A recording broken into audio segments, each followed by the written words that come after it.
Okay. The so with this one, the thing is really sharp. So I was thinking, do you ever question like the risk of a product? Like if they use it wrong and they come back and sue you or something. Yeah, so I question if the product would be able to get through customs. That's sort of what I usually question.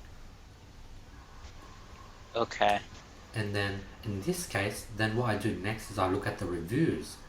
If the reviews have a lot of messages saying, I did not receive it, it didn't get past customs, it got rejected, then I won't sell the item. But this product seems to have a lot of good reviews, 5,500 at 4.9. So I think this is a problem that Hmm. will get through customs without issue.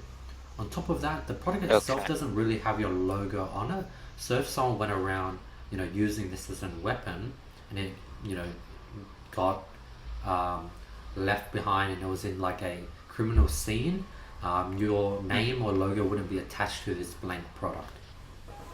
Oh, so they will never know that you sold it or it came from your store. Okay. Exactly. And like, Kmart sells sharp items all the time. And like, I'm pretty sure a lot of people, Okay. when they do stabbings or they use scissors, the knives they bought are from Kmart, Walmart, etc. Okay. Oh, so when you're selecting product, you should avoid copyrighted products, right? Like, for example, let's say there was a product that's Iron Man toy glove. That's, I mean, the cover looks, I mean, the cover is named differently.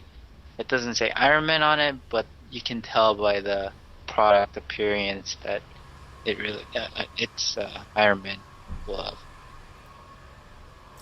Got it. So with those products, you definitely, it's okay where you don't have actual Iron Man's face. It's just a red glove that's mechanical looking that has like a circle by the palm. And when you sell those products, you don't Hmm. want to include Marvel or Iron Man. And those products are good because Gotcha. they tap into an already existing fan base, and you're sort of treading very lightly on the lines Mhm. where you can't directly get sued. So that is okay.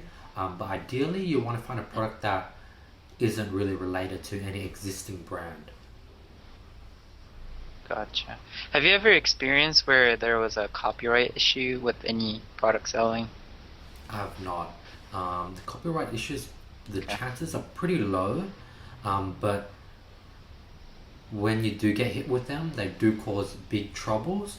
And now, like, if you're making no money, there's nothing they could sue you for.